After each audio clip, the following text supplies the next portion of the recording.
Very nice to meet you. Such a pleasure, my guy. How are you? Great, man. The block where the powder blue mines cross the street from the spot, things crowded 2 lines. It's confirmation. It's like the stuff that you already maybe knew in your gut. 100%. Where you were pushing towards. It's like, okay, like I'm not the only one who feels like this. I'm not crazy.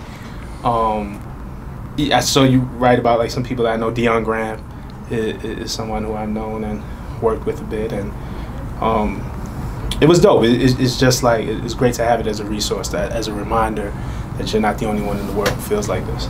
I totally agree. I think affirmation is like, you know? Yeah. And just like to me, I always just think like, if you get one nuance, it's gold, you know? Right. So what's going on? Nothing, man. Just working, man. I'm trying to balance it and you know, the passion and the business and not lose yourself in it and love every minute. Mm-hmm. You know? How's it going? Great. Good. So far, so good, you know. When did it start? A couple months ago? I started about last year. I started with the music. Mm-hmm. You know, I've been doing journalism. Well, I know the Genius work and all that. Yeah, so, but I started the music last year. We were actually supposed to meet, I don't know if you remember this, we were supposed to meet last year and Mike was trying to set it up and I had to cancel. Because you were making the transition? Yeah, well, what happened was Logic called me, he had sold out the Barclays, and said, yo, do you want to come on stage with me? You were like, yeah. I didn't want to cancel, but I said, nah, man, that was the right case. I would fucking cancel that. Yeah, man. That's amazing. I was in the crowd. I saw it. I saw him bring you out. Yeah. You made the right choice. I mean, that was a packed house. What do you mean? What do you mean make the right choice? Boy, you're my guy. He was able to perform his song, man. 100%. That's huge. Such a moment. Yeah. How'd it feel? It felt great because I'm from Flatbush, Brooklyn, so no, I'm aware. my place is right there on Flatbush Avenue. It's crazy. You must have been just like, what the fuck, huh? It wasn't even there when I was a kid. Imagine if, well, I know. When you're a kid, somebody says, yo, we're going to take Madison Square Garden and put it right on Flatbush Avenue and all your favorite artists will perform there. And you'll perform there. I wouldn't even, that's just crazy. I used to battle on that corner of Flatbush and Atlantic Avenue because I went to school at Brooklyn Tech. On the way home from school. Who's the person that roasted you the most in your battle, in the history of your life on that corner? We know him. It wasn't on that corner. Nobody roasted me on that corner. Like, I was good. But I definitely used to battle, and there's an MC, people know him. I don't know if you heard him, his name is The Immortal Technique. Yes. Destroyed you? Guy. He destroyed me. Just he had his day and you didn't have your day? It's like a boxing match, you know? No, at the time, he was just better than me. Period. Like it's just period, yeah, what it was. You got it. You just went up in weight class. Yeah. Yeah. But, you know, I wasn't. How'd you feel? When I lost? Yeah. I mean, it stung, but I love it. I knew he was better than me. Yeah. So you were looking for the upset. Yeah, I wasn't salty. Well, what happened was I didn't have a choice. You know, when you're challenged and you're there and people were watching. We were in a club called the Wetlands. It doesn't exist anymore, but we're in the basement of this club, and everybody's watching like. Well, you got to go for it. Like 100%, because the alternative is way worse. Yeah. And getting knocked out is a hell of a lot worse than leaving the ring. And with a lot better, excuse me. Yeah. The one lesson that I did learn, because he and I were friends before that, and so I laughed. It was fun to me. You took it too light. He took it seriously. I get it. I'm the same. I saw the look in his eyes. Like he would kill me in that moment. And that's so funny. All my friends growing up always were like, would say that about me when we would play things. Right. They're like, like I would just, I literally thought like a backyard basketball game was like fucking like Roman Empire. Like if I lose this game one-on-one, like I die. Right. That's how I do everything still. Yeah. You know, I get that. That makes a lot of sense to me, man. But what I found is in my career of journalism, I approach it very much the same way. When I'm creating content, when I'm doing something with an artist, I want the best interview, I want the best content. That's exactly right. Now, like if blah blah blah had the best interview ever, you're like, fuck that. Yeah. I'm gonna get something out of this guy that he's never said before. And guess what? Like this is real. Like, and I believe it. I have the best Kendrick Lamar interview ever. You know what I'm saying? I have the best 21 Savage interview ever. Like, you know, like this is how I feel, and I dare anybody to say something different or do better. The one where you took him to sharp with the knife. Yeah, we took 21 Savage. I took him to a blacksmith with Genius, and our team took him, and he has the knife tattoo on his head, and we recreated the knife tattoo into an actual knife. Got an actual blacksmith to do it, and through that we had a conversation about what the tattoo means to him. Him growing up, why he raps the way he raps. It's the reason you're a storyteller. Right. No, it's amazing. You know, it's funny that you realize that when I made the transition. So the thing was, I grew up and I always used to rap. I thought I was going to be a rapper first. The problem was that, you know, I had my first son. How old? My son is 12 now. You? Oh, me? I'm 38. Right. So, and rap wasn't paying the bills, and journalism came knocking, and I was like, I'm not turning this check down. I got bills to pay. I got mouths to feed. When I got into the industry, I still would do music, but I was made to feel like I was doing something wrong. You couldn't be a journalist and do music at the same time. You're preaching. I literally was almost fired Why are you distracted? Job at XXL because they didn't understand it. And when it came time to choose the music, which was the passion or the money and paying the bills, you took the money. I had to. You know, my man. Everybody does. Yeah. Why do you think the people that don't get put on a pedestal? Yeah. Yeah. You know, I was just afraid of, and it wasn't afraid for me. It was my kid. It was not my guy. Of course. Some food on the table. Of course. But what happens is, now I'm and there's a million versions of that story. Absolutely. There's the person that decides to go rob somebody and goes to jail for 3 years. Right. There's a million versions of that story. Right. The reason the person that doesn't choose those paths goes and is one of the few people that gets through, is put on a pedestal, it's because 99% don't even try. And 99% of the 1% don't make it. Right. Right.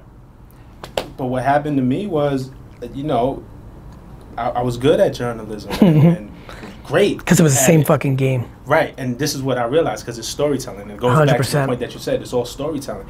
Now I get to a point in my journalism career where I'm at Genius, and you know, the day that I joined Genius, every rapper worth talking about was tweeting about me moving to Genius.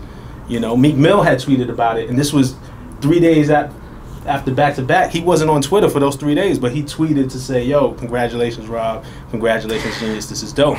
It's so great, man. That's so fucking awesome. What I realized at that point was, it's time to follow the passion. And even right then and there.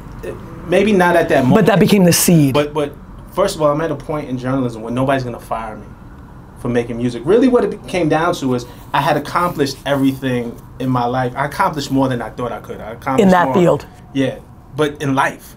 At this point. Yeah, I get it. More than I thought I could, more than I think a lot of people gave me credit for when I was growing up. Sure. But I didn't want to look back at my life and not do the one thing that I always wanted to do. Good for you, man. Which was make music. And honestly, bro, do it. honestly, I think the biggest confusion of the way people consume my content is I believe in the way that you did it more than the way that people interpret what I'm telling them to do is.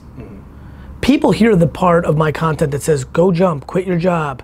They don't hear the practical part. Right. Right. They didn't hear the other part of the sentence, which was, if you're willing to live in a shittier situation in the short term to give you could have made the jump, but you and your girl and your baby would have had it even shittier. You could have. Right. You didn't have to take the check from XXL. Right. You could have kept going. And check wasn't that big. That's right. You could have worked at the fucking, right? You know, but you could have worked at the Bodega. Right. You could have. Right. You could have fucking played CeeLo in the corner, try to win. You could have. You could have moved in with your moms. You could have. Right. They hear the jump. Right. They don't hear the, but everything else besides the jump is about to get worse. The 22-year-olds hear me say, yo, this is the practical time to jump. All these kids that are shitting on their parents because of my content don't hear the part that I agree with their parents on, which is, wait, so, oh, kid who I just paid college for, what you're telling me is some fucking asshole Garyvee on the internet said don't get a job and now you're gonna be a rapper? Cool, but I'm not giving you any more money. Right. Right. These kids hear it and they're like, they want moms and dads to still give them $1,000 Starbucks card or pay for the gym. Nah, you gotta thug it out. So people are hearing the part they wanna hear from me. That's why so many people don't fuck with me at first, because I'm putting pressure on them and they go rather listen to some other bullshit person who said- People wanna be coddled. People want their People dreams to be do coddled. not want to be held accountable. People do not want to eat shit. People want to prove everybody wrong without doing the work to prove everybody wrong. people think like I'm not going to get a job after 22 and put entrepreneur in my headline and that's the win. Right. I saw it in Silicon Valley too. The win was raising the money. You grew up in the genius, like you get it, right? Like you saw Twitter 2010 through 15. Congratulations, just like when you left, congratulations, you raised $3 million. I was like, so? That's when the pressure starts. That's when, because now you got to prove that you're worth that. Now you got to prove that. There's a Bloomberg video, D-Rock, I want it fucking edited in here right now in this rant. I want it up. I want the whole fucking thing. I know you got a lot of good content today. I want a lot of it. I'm on fucking Bloomberg and everybody's cheering. It's this fucking Techstars competition and some dude goes, you know, everyone else was like talking about shit. I raise money. No, I'm sorry. I raise money, I raise money, I raise money, and everyone's, and dude goes, we haven't raised any money, we've been making money, and everyone's quiet, and I lose my shit. I'm like, this is why this whole fucking thing's broken. Fuck you.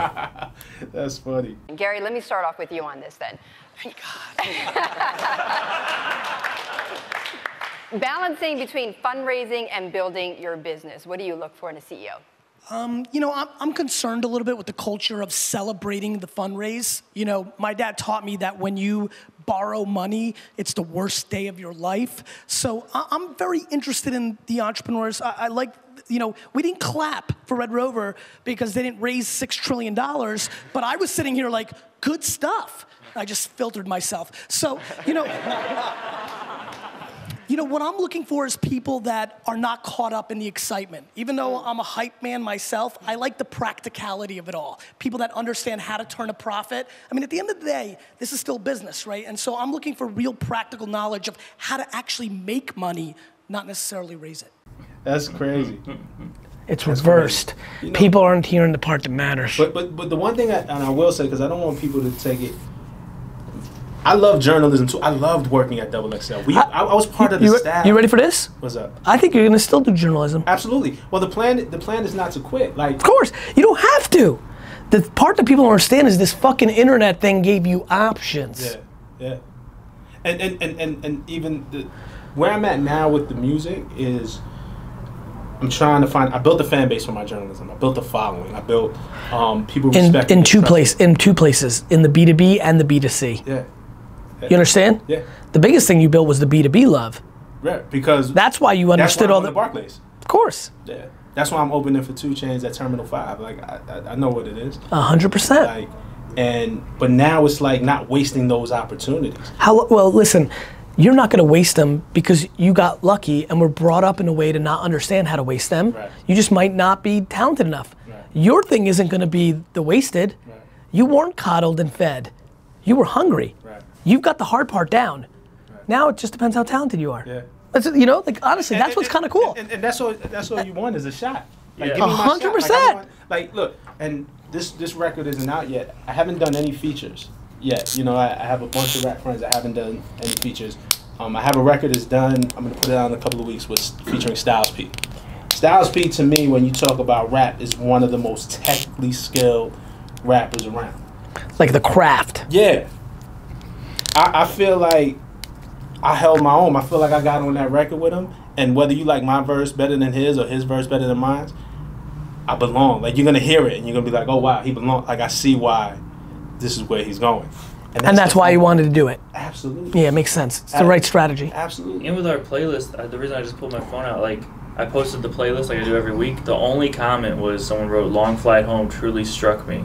Really appreciate you putting me on." That's his song. Yeah. It was the last song on our playlist this week, and it's his song. And like, he was telling me how he wrote it. Storyteller. Storytelling. Listen, He's man. waiting for his flight. Listen, talking about his flight. listen. It's the only reason you know me. Yeah. I like comic books.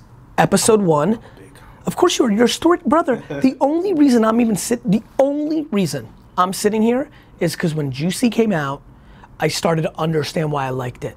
Because Biggie was painting such a clear fucking story in that fucking song, and I, at 18 years old, was like, oh, that's what I like. Up until that point, with fucking, you know, Dr. Dre and Too Short and fucking Beastie Boys and Fat Boys and, you know, like Harris One, I didn't know. I was like, it's cool, I'm from Edison, it's tough. But that song came out, I knew exactly what his room looked like. I knew exactly what was happening. And I was like, and forever my relationship with the genre changed I don't even understand music. I'm being dead serious. Like all these producers and everything, like beats and everything. I'm like, yes, like I understand the thesis of like you know, when Hypnotize comes on and you hear that, like I get that makes me want, like I get that, but I don't fuck with it. Right. You know what it is? Though? I want to hear what the person's gonna say. You do understand, because it's a feeling. So no, again, I understand. Right. But I understand if it's off the fucking rocker and like everybody understands and it comes on and everybody in the club goes and everyone's dancing. I understand. Right. But out of like 1,000 songs right now of really good producers, I'm not gonna understand 994 of them because they're just gonna be great. Right. But what I'm gonna understand is what people are saying. Like when Big Crit is, what Big Crit's trying to say to me, what Rallo is saying in that song. Young Bands, I fuck with him because of that. I like what he's saying. He's still a kid and he's got fucking pain inside of him and he's like, I can hear it. That's why you're gonna win. Right. You know, it was funny that you say that. The record that's on the Monday playlist, Long Flight Home, like I was literally in LAX, my flight got delayed. I just wanted to be home. And the flight kept getting pushed back and I was in a foul frustrated. mode. And my producer has sent me 3 beats, so I'm like, let me just check out these beats. I checked out the first one, first 10 seconds, I don't like it.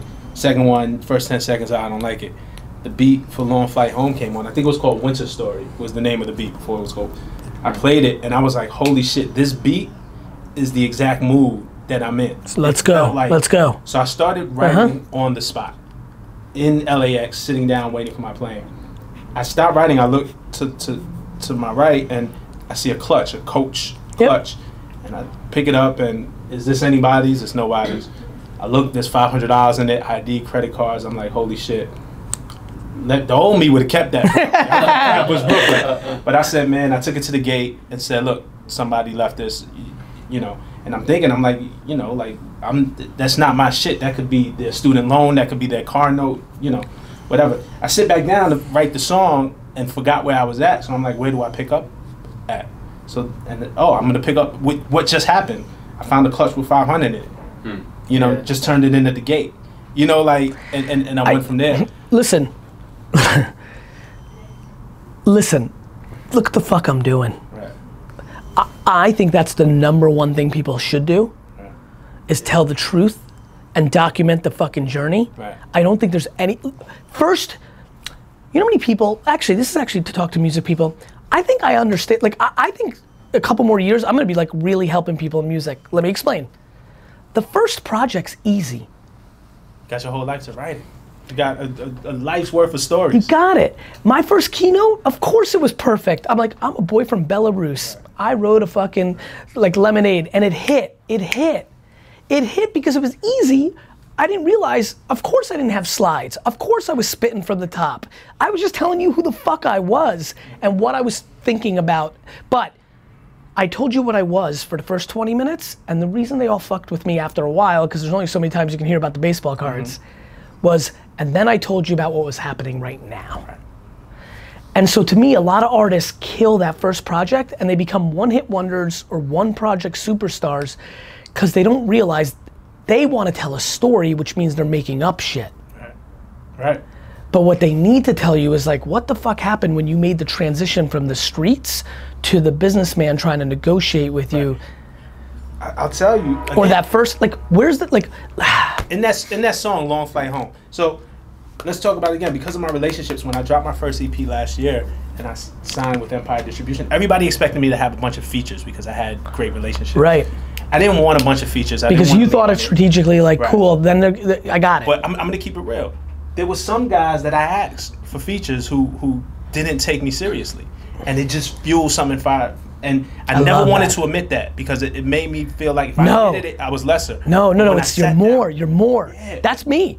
I'm driven. All I want is negative comments. Right. It drives you. I love that. The funniest thing is the people that give me love in this comment section, I love them. I love them like I love my mother. Right?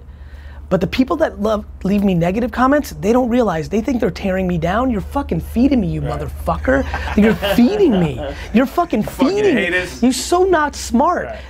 I I only feel two things. You're so not smart, you're feeding me, I'm gonna get bigger and badder because of what you're doing. And then number two, I feel bad for you. I feel sorry for those people. I feel bad for you. You really have so much pain in your life that you've taken time out of being on the offense to come to me and tell me something bad? I hate that. Your mom fucked up. Like something happened. I feel the same way. I really feel bad for those people, and I get it. You know what's a little, I apologize for cutting you off. The one weird thing about me that the thing about me that probably the culture likes, the thing that's weird with me though, is if I were you, if I was living your exact life right now, after I was accepted as like that skilled, I would destroy those fuckers on wax. Right.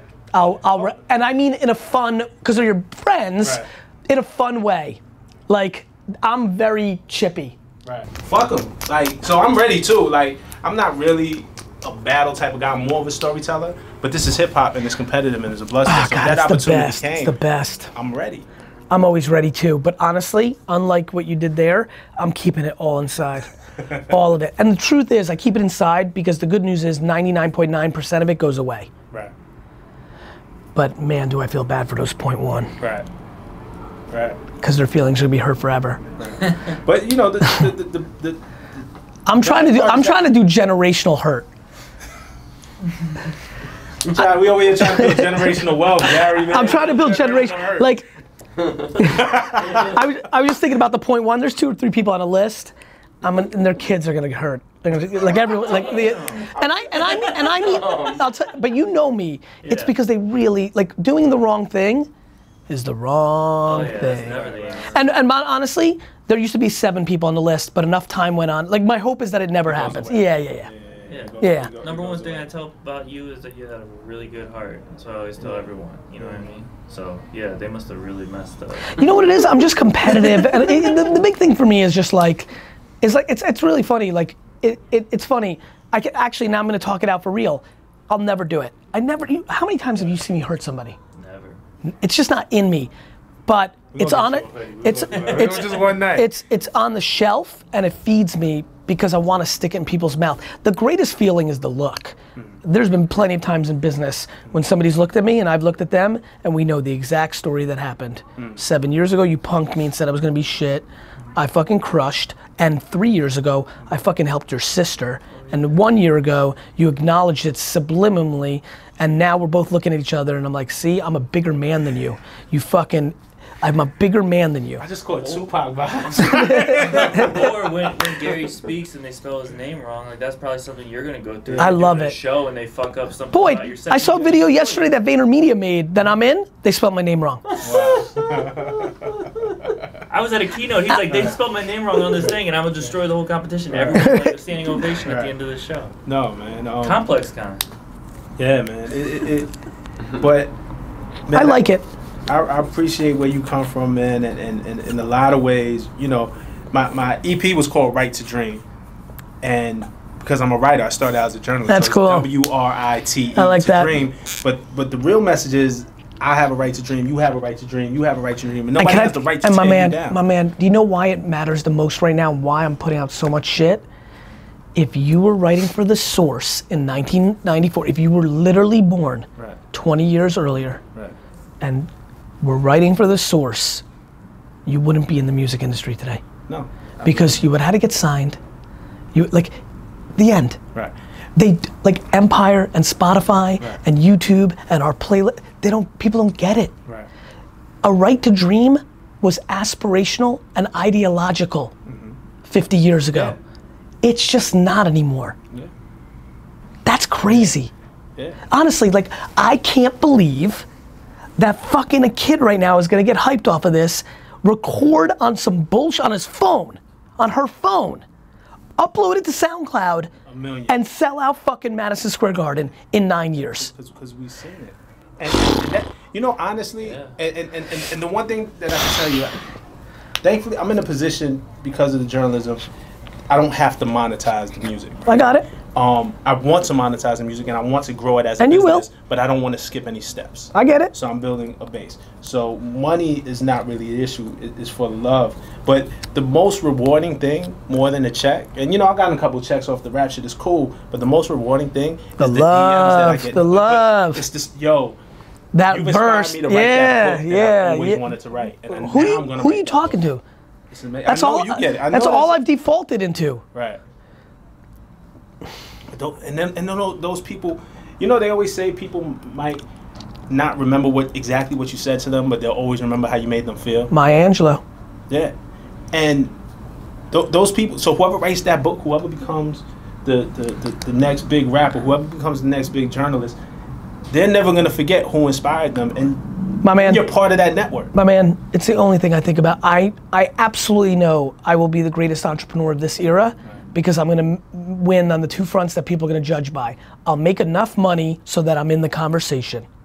And I will fucking inspire and help more entrepreneurs than the rest of the field combined. I'm talking all of them. Because what Elon Musk does in his actions to inspire is incredible. It's incredible. And Steve Jobs, but what I'm doing is different. And I know it. The end. And by the way, it's because I want it more. Right. It's not that I'm better, or I just want that. That's the part I want.